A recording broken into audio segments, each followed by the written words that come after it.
সম্মানিত সাংবাদিক বন্ধুগণ, আমাদের বাংলাদেশ জামাত ইসলামের সম্মানিত আমির ডক্টর শফিউর রহমান সম্মানিত অতিথিবৃন্দকে জামাত অফিসে স্বাগতম জানিয়েছেন এবং ইতিপূর্বে বাংলাদেশ জামাত ইসলামের পক্ষ থেকে দুইবার একটা ডেলিগেশন যে চায়না সফর করেছেন, সেই অভিজ্ঞতা সম্মানিত আমিরের জামাত এই প্রতিনিধি দলের সামনে তুলে ধরেছেন। যারা এসেছেন Chinese People's Institute for Foreign অ্যাফেয়ার্সের সম্মানিত কর্মকর্তাবৃন্দ এসেছেন ওনাদের সামনে।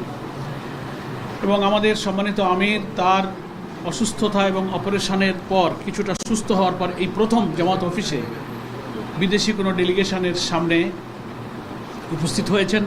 সেজন্য তিনি আল্লাহর শুকরিয়া আদায় করেছেন এবং সম্মানিত অতিথিবৃন্দকে কৃতজ্ঞতা জানিয়েছেন।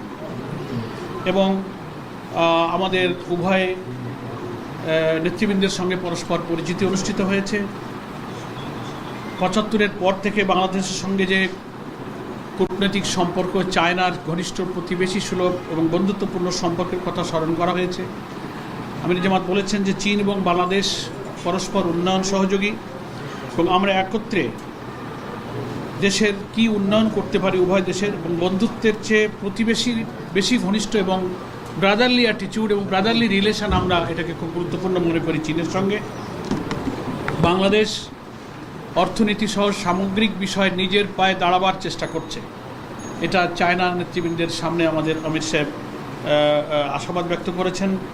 এবং গত বছরের ২৪শে জুলাইয়ের যে গণ অভ্যুত্থানের মধ্য দিয়ে বাংলাদেশে যে রেজিম চেঞ্জ হয়েছে, ফ্যাসিস্ট সরকারের আমলে জামাত ইসলামীর উপরে কি জুলুম চলেছে, কি নির্যাতন চলেছে, আমাদের নেতৃবৃন্দকে কারাগারে হত্যা করা হয়েছে, হাজার হাজার লোক কারাবরণ করেছে, আমাদের নিবন্ধন কেড়ে নেওয়া হয়েছে, আমাদের অফিসগুলো বন্ধ ছিল, সেই নির্যাতন এবং আমাদের কষ্টের স্মৃতিটা আমির জামাত নেতৃবৃন্দের সামনে স্মরণ করেছেন।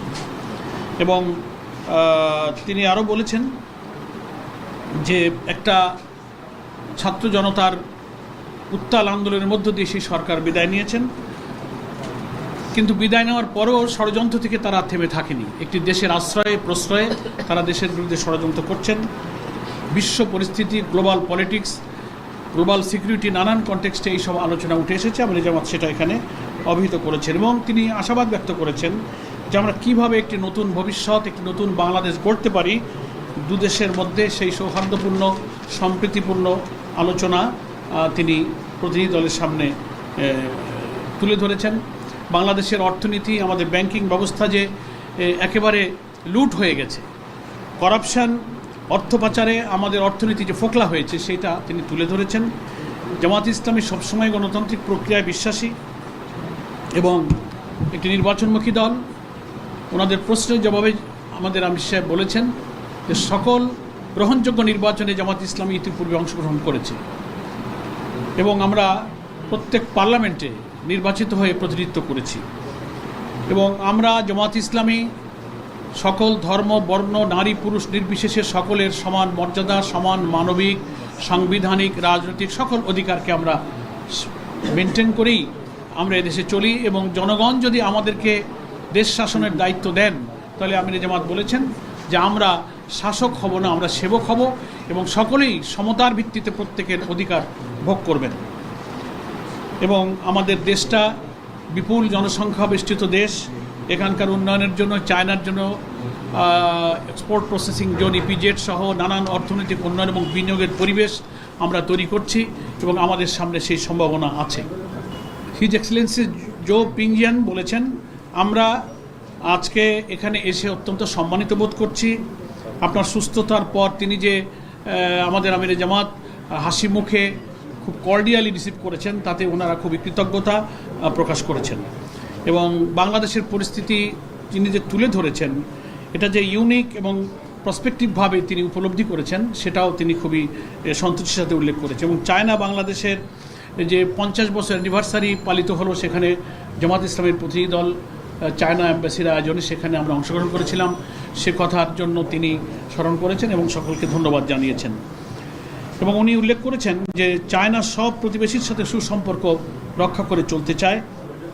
একবিংশ শতাব্দীতে একটি নতুন উন্নত বিশ্ব গড়ার জন্য চায়না কাজ করছে এবং চায়না কমিউনিস্ট পার্টির নেতৃত্বে কি অগ্রগতি চায়নাতে হয়েছে তিনি আমাদের আমির সাহেবকে বলেছেন যে আপনি এবং আপনাদের প্রতিনিধি দল সফরের সময় নিশ্চয়ই সে দৃশ্য আপনারা দেখে এসেছেন। এবং চীনের আধুনিকীকরণের জন্য চীনের বিপ্লবের যে 1949 থেকে 2049 এই শতাব্দীর বাকি অংশ অতিবাহিত করার জন্য প্রতি 5 বছরে 5 ইয়ার্স প্ল্যানের মধ্য দিয়ে তারা ডেভেলপমেন্ট এবং মডার্নাইজেশন করার জন্য যে উদ্যোগ নিচ্ছেন, এটাও আমাদের সম্মানিত মিস্টার জো পিংজিয়ান জামাত নেতৃবৃন্দকে অবহিত করেছেন। এবং তিনি এটাও উল্লেখ করেছেন যে আন্তর্জাতিক পরিবেশে আমরা যৌথ পার্টনারশিপের ভিত্তিতে উন্নয়ন অগ্রগতি করতে চাই। অবকাঠামোগত উন্নয়ন, বিশ্ব নিরাপত্তা অর্থাৎ গ্লোবাল সিকিউরিটির প্রশ্নে গ্লোবাল ইনিশিয়েটিভের যে মহান একটা আদর্শ, সেটা নিয়ে চায়না বিশ্ব রাজনীতিতে এগিয়ে যাচ্ছে। এবং তিনি বলছেন যে কোনো দেশ শুধু আয়তনে বড় হলেই বড় হয়ে যায় না, বিশ্ব দরবারে বিশ্ব সভ্যতায় সকলেরই অধিকার এবং মর্যাদা সমান হওয়া উচিত। এবং গ্লোবাল গভর্নেন্স ইনিশিয়েটিভের যে একটা মহান উদ্যোগ চীন গ্রহণ করেছে সে সম্পর্কে তিনি তুলে ধরেছেন। আঞ্চলিক ও বিশ্ব পরিবেশের বিবেচনায় বাংলাদেশ চায়না ভবিষ্যতে উল্লেখযোগ্য অগ্রগতি যৌথভাবে রাখবে এবং বাংলাদেশের সঙ্গে কিছু কৌশলগত স্ট্র্যাটেজিক ডায়ালগ ওনারা প্রয়োজন অনুভব করেন। পার্টি টু পার্টি জামাত ইসলাম এবং চায়না কমিউনিস্ট পার্টি এর একটা সুসম্পর্ক এবং মত বিনিময় এবং স্ট্র্যাটেজিক্যাল ডায়ালগ ওনারা অনুভব করেন। সম্মানিত আমির জামাত ওনাদেরকে ধন্যবাদ জানিয়েছেন এবং সরকারের সাথে সরকার G2G পার্টি টু পার্টি উভয় রিলেশনটা মেনটেন হবে চায়নায়। ওনারা জানতে চেয়েছেন আগামী নির্বাচনে আপনারা অংশগ্রহণ করবেন, তার কি প্রস্তুতি।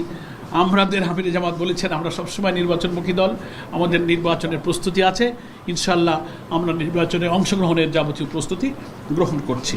মানবাধিকার প্রশ্নটা এসেছে, আমাদের আমির জামাত বিশ্ব পরিস্থিতি, বিশ্বের মানবাধিকার যেখানে যেখানে লঙ্ঘিত হচ্ছে, ফিলিস্তিনের জনগণের প্রতি, গাজার মুসলমানদের প্রতি যে অত্যাচার হচ্ছে সেই মানবাধিকার লঙ্ঘনের কথা তিনি তুলে ধরেছেন। সিরিয়া, ইরাক, ইভেন মায়ানমারের দৃষ্টি আকর্ষণ করা হয়েছে।